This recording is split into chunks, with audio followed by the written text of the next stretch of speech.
नमस्कार जी, आज चिंदड़ गांव में पहुंचे हो, किस चीज की मीटिंग करी है जी? आज हम ना चिंदड़ गांव में आए हो। एक तो ना आप सबका ना धन्यवाद और चिंदड़ गांव के लोगों का भी धन्यवाद है जो बड़ी संख्या में ना मीटिंग में आए। मैं अखिल भारतीय किसान सभा का जिला का प्रधान हूँ, कामरेड विष्णु दत्त मेरा नाम है। हाँ जी। और आज हम ना ये जो मीटिंग कर रहे हैं, ये पूरा इलाके के अंदर जो सेम ग्रस्त इलाका है, हाँ जी, जो सेम की वजह से ना एक तो फसल बर्बाद होगी हमारी, दूसरी डानियां बर्बाद होगी और हमारे स्कूल में बच्चों के जाने के आने के जो रास्ते बंद हो गए, सोच करने के लिए भी ना हमारे डानियों में ना रास्ते नहीं बचे हैं, जगह नहीं बची और स्कूलों में पानी भरा पड़े है। तो इस प्रकार की जो परिस्थितियां पैदा होगी तो हम सरकार से ये मांग करते हैं कि एक तो इस पानी का है ना जो पानी भरा पड़ा है, इसका कोई स्थायी बंदोबस्त करो, स्थायी प्रबंध करो, ताकि किसानों को अपनी जमीन बचाने में, अपना जीवन बचाने में, अपनी ढाणियां बचाने में राहत मिल सके। एक विशेष है ना पैकेज जारी करो, नंबर 1। नंबर 2, जितना पानी भरा पड़ा है प्रति एकड़ 40,000 रुपए जब तक आप मुआवजा नहीं दोगे तो किसान की आर्थिक स्थिति सुधरे कौन नहीं।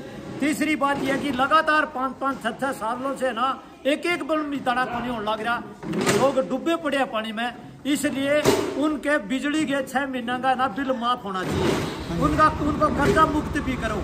इन मांग और मुद्दों को लेकर के हम ना 15 तारीख को डीसी महोदय से मिलेंगे। और ये जो इलाके की और चिंदड़ की, चाहे ये गाँव है ना ढांड है, चाहे खाराखेड़ी है, चाहे बड़ोपड़ है, चाहे भट्टू का इलाका है, हम कहा आप तुरंत इसमें रहना पानी की व्यवस्था, पानी निकालने की व्यवस्था करो और इनको ना विशेष मुआवजा दो, डानियों को विशेष पैकेज दो और आने वाले समय के अंदर भी है ना ये है ना इनको और ज्यादा तकलीफ ना हो, ये आने वाली फसल के लिए भी आप है ना कुछ विशेष राहत दो, ताकि वो आने वाले टाइम में गेहूं भी अपनी बीज सके, वरना तो इनमें ना गेहूं भी नहीं बीजी जाएगी। इस बात के लिए ना हम लगातार गांव-गांव में जाते हैं, गांव-गांव में मीटिंग करके लोगों को मोबिलाइज करके और ये ना उपायुक्त कार्यालय पर 15 तारीख को हम प्रदर्शन भी करेंगे, अपना मांग पत्र भी देंगे। उसमें सारे गांव आइए, कम से कम ना 40-50 हजार एकड़ जमीन है जो इस प्रकार प्रभावित है, सैकड़ों गांव ऐसे जो प्रभावित हुई है। ये है ना अगर हम लड़ेंगे तो जीतेंगे, ये आम किसान की लड़ाई, आम नौजवान मजदूर की लड़ाई है, इस बात के लिए। जी, जो अभी आप चिंदड़ गांव में पानी देख रहे हैं वो आपके अंदाजे से कितने महीने में निकाल देगी? प्रशासन कह रहा है कि हम 15 दिन में निकाल देंगे या 20 दिन में निकाल देंगे। सरकार की अगर नीयत ठीक हो, हाँ जी, सरकार का अगर प्रोजेक्ट है ना वो सही दिशा में काम करे ईमानदारी से, हाँ जी, अगर जो पैसा सरकार देती है अगर वो मशीनरी ओरिजिनल हो, अगर वे पाइपें ओरिजिनल हो, अगर वो किसान गांव के किसानों से राय लेके अगर कोई प्रोजेक्ट तैयार किया हो, एक दिन में भी निकाल दे प्रशासन, तो प्रशासन के पास इतनी ताकत होती है। और जी जो अभी कह रहे हैं कि भाई 12-13 हजार 18 हजार के करीब मुआवजा आएगा, आप कितनी मांग करते हो सरकार से? हम तो ये कहते हैं कभी 15 नहीं, 40,000 तो कम से कम है।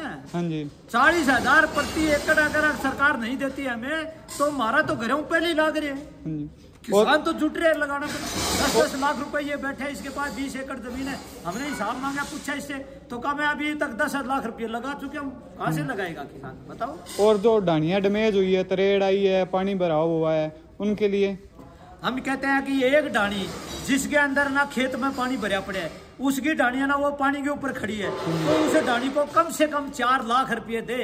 1,20,000 से ना ये बात पड़ने वाली नहीं है, ये ढकोसले मानेंगे हम इसको। ये कोई सरकारी बेस्ट प्रोजेक्ट नहीं है। आप 4 लाख रुपये दिए उस ढाणी को जो पानी के ऊपर खड़ी है।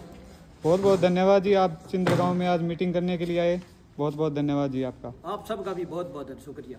तो पहुंचना है और किस स्थान पर पहुंचना है अपन 15 तारीख की? गांव जो लोग इकट्ठा हुए वो हम सभी ग्राम निवासियों से ना विशेष निवेदन करते हैं कि भैया आप अपनी खेती को बचाने के लिए, आप अपने बच्चों की पढ़ाई को बचाने के लिए, आप अपने स्वास्थ्य को बचाने के लिए, आप अपनी ढाणियों को बचाने के लिए, आपका जो है ना जो कर्जा मुक्त करवाने के लिए, आप अगर सुख शांति का जीवन चाहते हो तो आप लड़ना सीखो और 15 तारीख को ना ज्यादा से ज्यादा संख्या में उपायुक्त कार्यालय पर पहुंचो।